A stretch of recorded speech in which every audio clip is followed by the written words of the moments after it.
If someone from another country were to ask you to explain why the American economic system is the best in the world, what would you say? Well, that's a question particularly important at this time because our economic system is being attacked by other nations. Here's something most of us know, that the American economic system has brought greater material means for happiness to more people than any other the world has ever known. We've been able to outproduce every other nation and to enjoy a steadily rising standard of living. Remember that. When someone attacks the American economic system, just remind him that nowhere else in the world would he benefit so much or enjoy a greater measure of prosperity.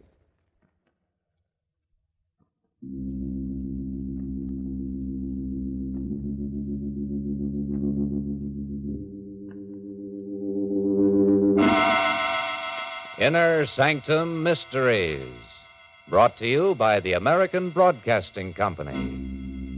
Tonight, No Rest for the Dead, starring Arnold Moss.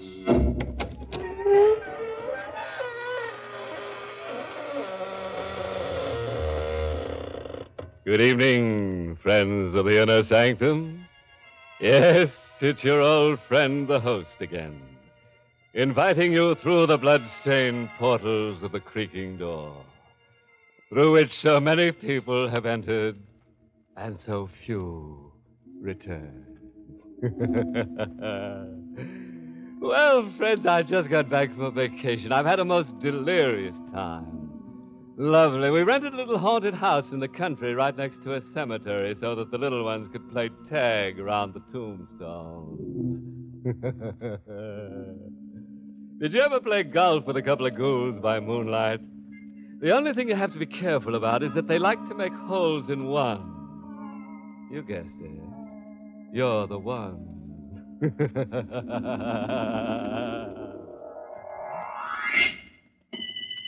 And now for tonight's journey into fear. No rest for the dead. Got a stranglehold on your nerves? Remember, if you're the jumpy type, don't sit near windows. All right, then. Gather close, and we'll hear Gordon Wells tell us his story in his own words. My luck was running high on the night that I went to see Bruce Craig. A raging storm kept traffic off the roads. In fact, I didn't see a single car all the way to his house. When I rang the bell, I waited for a moment. No one answered. And then I heard Bruce call. The door is open. The house was empty. Apparently, the servants had gone. You see, these details were important because I knew I might have to murder Bruce. Is that you, Gordon? Yes. I'm in the bedroom. Well, Bruce. Bruce, what are you doing in bed? Never mind. Sit down. Well, I thought I heard you gasp. Don't be so concerned about me. I'll be all right. If only this pain would go away. You're sick. You need a doctor.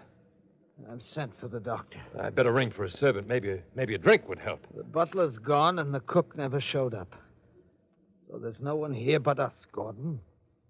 It's just as well. I'm not sure that I want anyone to overhear what I have to say. You must have guessed why I sent for you. No, Bruce. And I'll tell you. I've always regarded you as the closest friend I've ever had. I've given you a chance to make something of yourself, though you were nothing but a worthless gambler when I met you. I've always appreciated what you did for me, Bruce. Yes, you showed your appreciation by stealing $10,000 from me. What are you talking about? I've been checking the books. I've suspected you for some time, but I couldn't believe it. Are you going to deny that you stole the money? Have you told the police about this? No, not yet. What did you do with the money? Well, I took a chance on a few things, and I lost. You gambled it away? Well, yes, it's just a matter of luck. Well, your luck wasn't very good, Gordon. I'm going to phone for the police. Let go of me. No. If you think you're... Help me, someone. Don't. Gordon, help me. My fingers closed round his throat, and he started to rise from the bed. But I didn't relax my hold for one instant. And then, suddenly, his eyes closed. There was a violent convulsion that tore through his body. Bruce managed to writhe free for a second. Then he collapsed on the floor. I kneeled next to him. But there was nothing more that had to be done. Bruce was dead.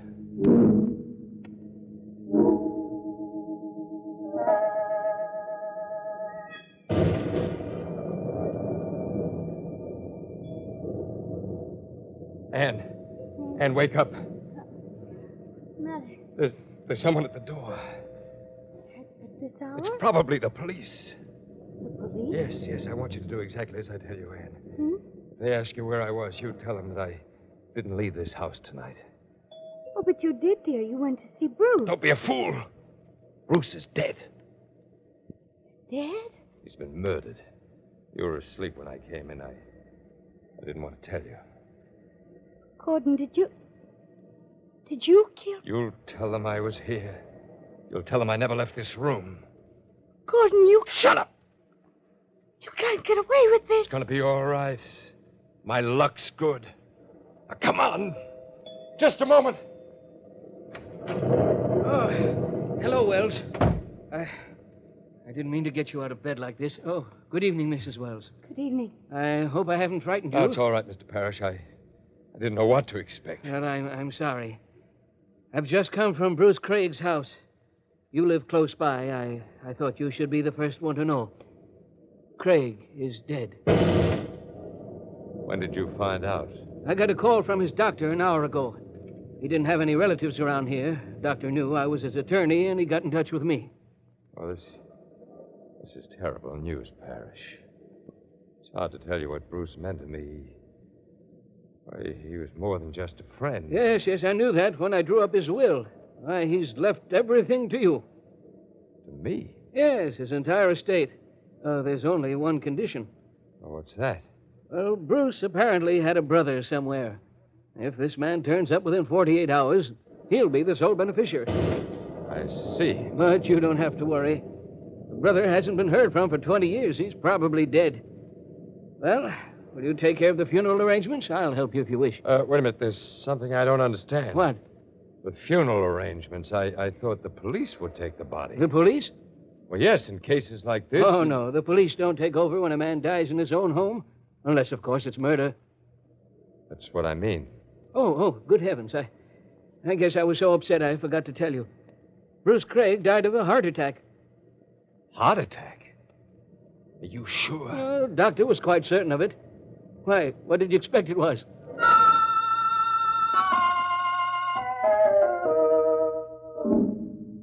We were in the funeral parlor the next day. Everyone had gone but Anne and myself. Gordon, What's the matter?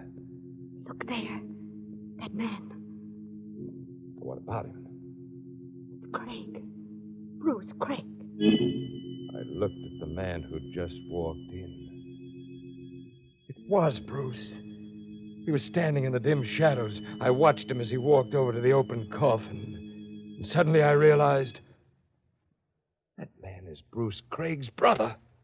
His brother. Bruce never told me anything about him. He's apparently a twin. And do you realize what this means? He'll inherit the estate. Yes. Well, perhaps it's just as well. Oh, no, Anne. But what can you do? I have to do something. Now, Gordon, now, please, let's forget the whole thing. It was just bad luck. My luck can't run out now. If he inherits the estate, I go to jail. What are you saying? He'll find out about the money that I... What money? Anne. Go to the car.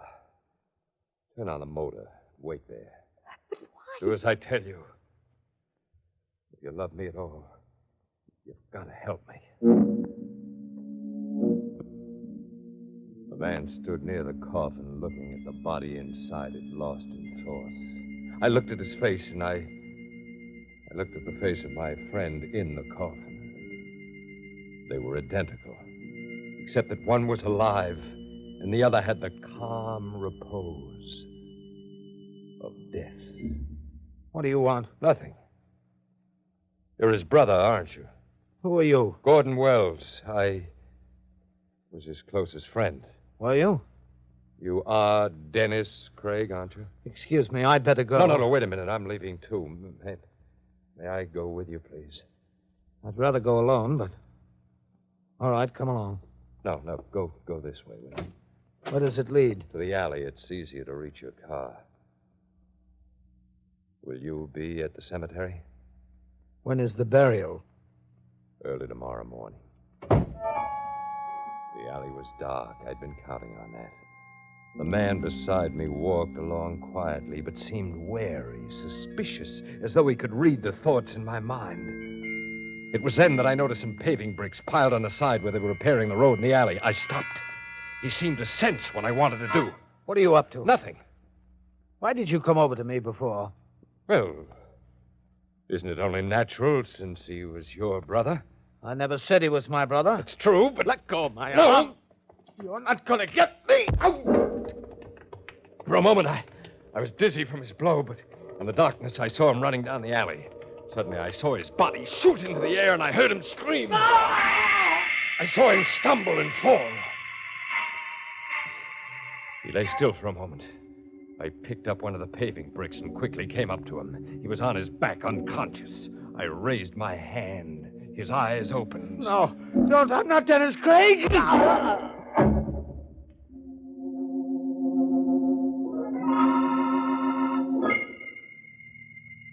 Gordon, what did you do? Open the back door. Go on, open it. But Gordon, I what... gotta get his body in the car, don't you understand? Open it. All right, now get going. Where shall I drive to? Home. But what are you going to do with him?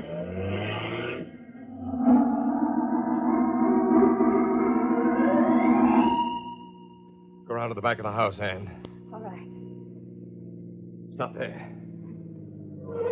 All right, go out. You may have to help me. Help you? You're in this as deeply as I am. Now open the door for me. I'm carrying him out. Turn the lights off and follow me. But Gordon, how do you expect to get rid of him? You know the abandoned dry well. Yes? No one will ever find him there. No one will ever know. All right, here we are. Now stand aside. I'm going to lift the cover. Turn around if you don't want to see.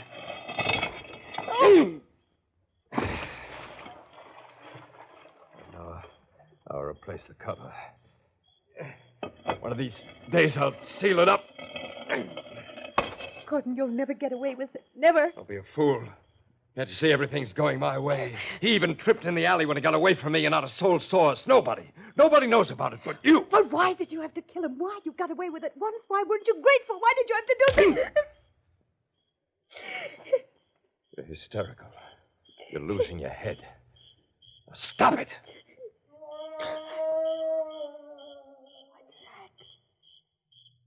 Nothing. It came from the well. Couldn't have. He's dead. Wait a minute. Nothing. What you may have heard is some animal in the woods. That's all.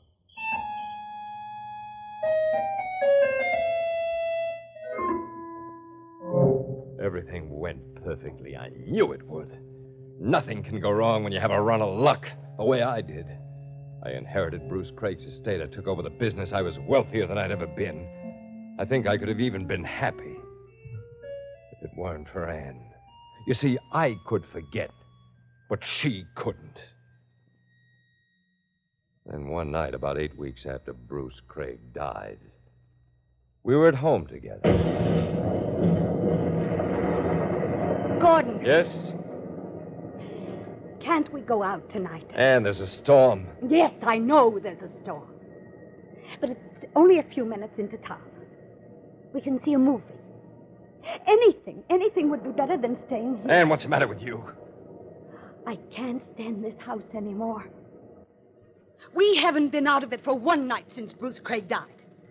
We haven't been out because you're afraid. Afraid to leave. You're afraid someone might discover what's in that abandoned well. And you're afraid of me. Because I'm the only one who knows that you're a murderer. You'd better be quiet. You hate the very sound of that word, don't you?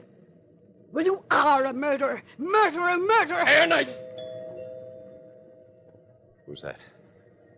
I don't know. But whoever it is, they're welcome. I don't think I can take another night alone with you. I'll answer it. Just a moment. Good evening, I did... Anne, what is it? What's the matter? Good. Well, go on, speak. I'll open the door. No, don't let him in. Who? It's Bruce Craig. Bruce, you're out of your mind. He was standing there. He wanted to come Get in. away from the door. No, don't. There's no one there. There's no one, no car or anything. He's gone away. But he'll be back. I know he will. And listen to me. He won't be back. You're imagining things. No, Gordon, I'm not. He was real as you are. Then why shouldn't he come back? It was on a night like this that you killed him. Bruce Craig is dead. He's been buried. Then it might have been his brother, his twin, Dennis. It couldn't be. Do you understand what I'm saying? It couldn't be.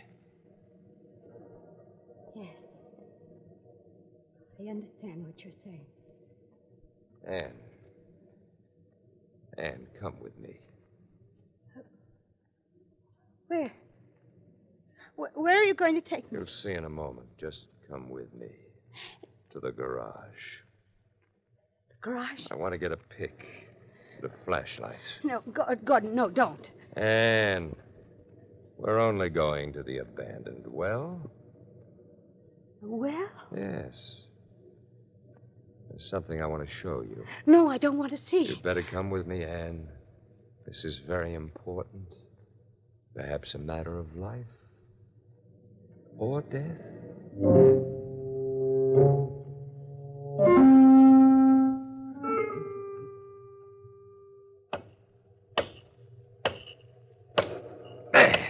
There. I've finally broken through the concrete. Now, in a moment, I'll remove the cover. Gordon, why are you doing this? You may not realize it, but I'm doing it for your sake, Anne. No! Now, hand me the flashlight. Yes, here. Just as I thought. Anne, look down there. Look down the well. No. You must. I want you to see the body. I want you to prove to yourself that this man is dead. Come here. No, let go of me. Look. Go on, look. Look down there. Oh. Now, will you believe that he's dead? Yes. I believe it, Gordon. I believe it.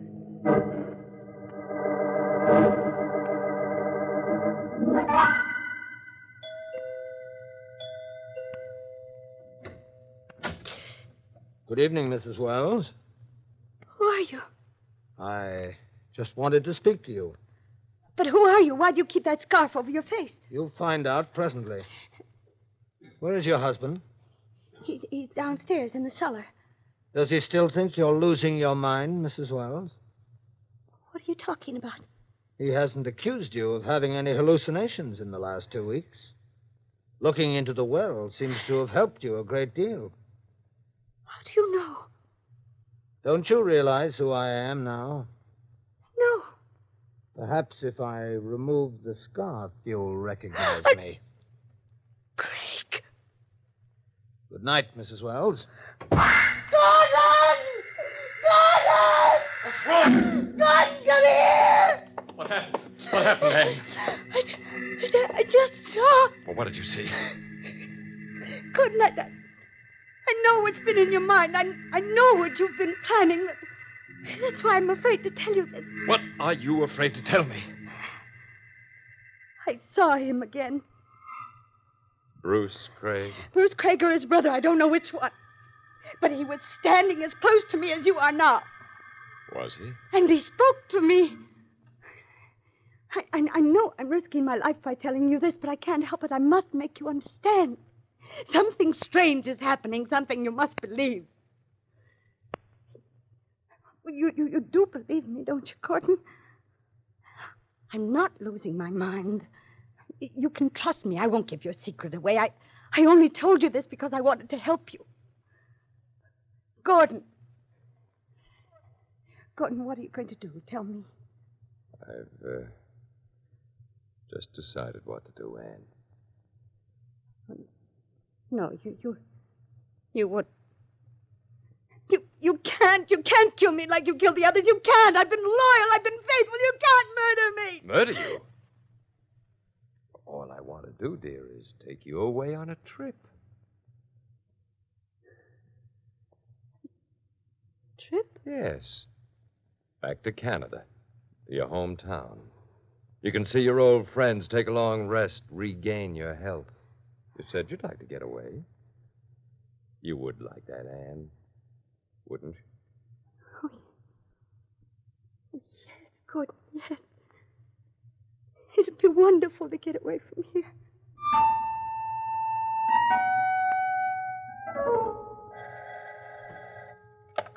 Hello? Oh, yes, Janet. I'm so glad you called back. Well, Gordon and I are leaving tomorrow. No, I won't have a chance to see you. We're going by car early in the morning. Yes, I know. I held the knife behind feel my pretty back lucky as I being able to approached make a Anne. trip like this. The way she looked that night made the task I'd set for myself even more difficult.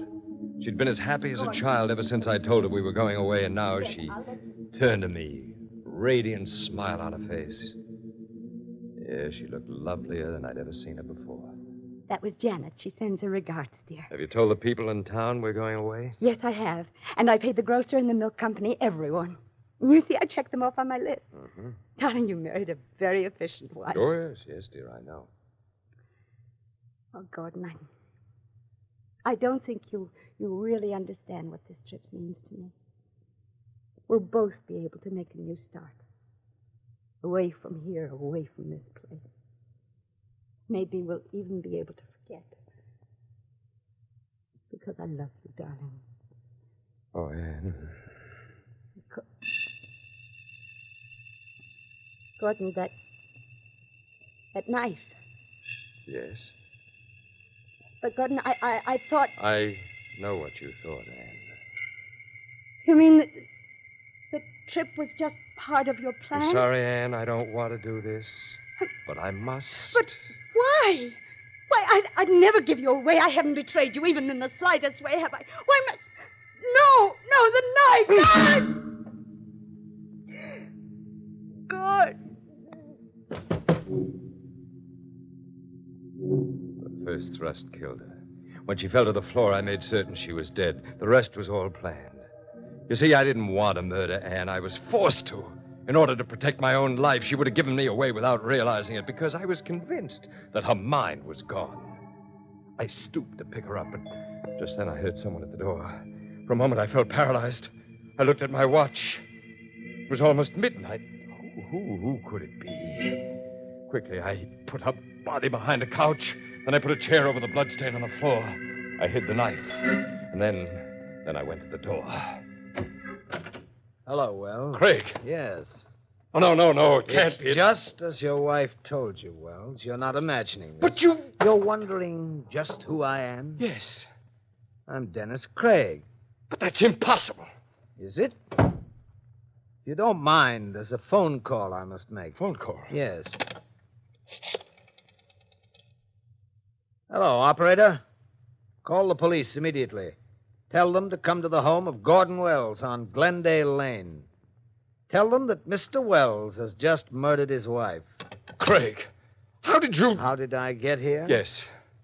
How do you think? I don't know. You were dead. Was I? I killed you. I saw your body in the well. So you did. Well, how did you come back? That's something I'm going to let you wonder about during those last few hours before they electrocute you. Well, why did you come here? To show you that your wife wasn't lying, nor was she insane. And you're alive, you... I wouldn't try to get that knife if I were you. Well, you've got a gun. Yes. I think you'd still prefer to take a chance with the police rather than risk certain death from one of my bullets. You overplayed your hand. What makes you think so? You didn't have to murder me. What? You would have collected every penny my brother left without killing me. I could never have claimed a thing from my brother's will. I happen to be an escaped convict. If the police ever found me, I'd go to prison for something like 30 years. And I really didn't have to. No, as I said, you didn't have to do a thing. I would have walked out of that funeral parlor, and you would never have seen me again as long as you lived. For a man who believes in luck, that's very funny, isn't it? It's very funny. And so now, here we are. You'll have to go to the chair for murdering your wife. I guess you'd call that tough luck, wouldn't you? Oh, this can't be real. When I looked down in that well, when I forced Ann to look down, we both saw you. We both saw your face. And you were dead. There are the police.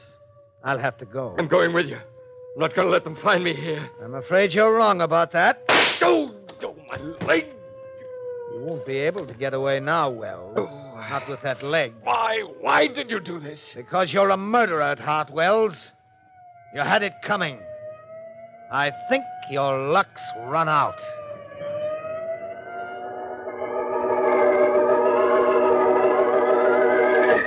He was right.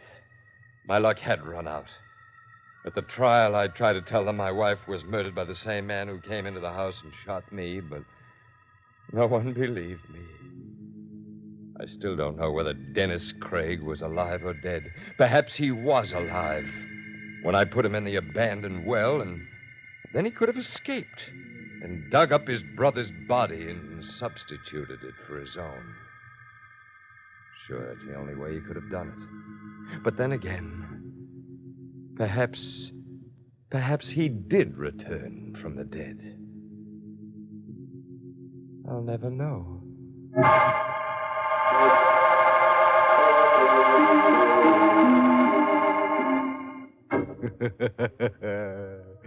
I guess this should teach Gordon not to believe in luck. Which brings us right to the moral of our story, which I found inscribed in blood on an old lace doily. It reads, "Never slaughter your wife while she's cooking dinner. It's liable to ruin your meal." And remember, if a couple of homicidal maniacs come into your room in the middle of the night to murder you, don't be scared to death. Do what I do. Say nuts and bolt.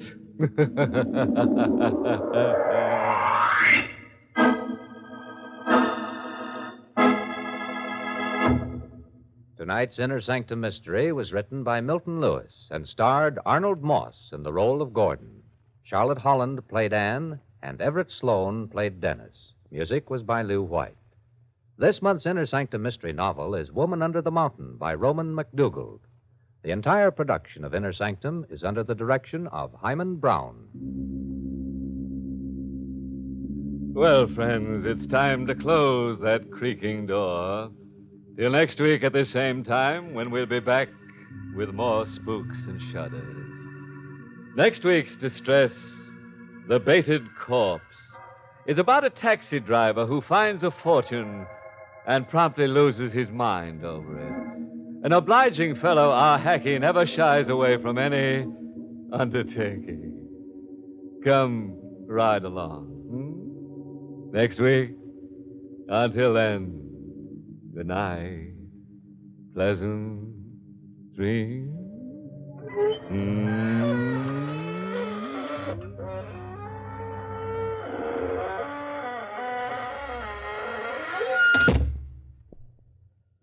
Now, a listening reminder.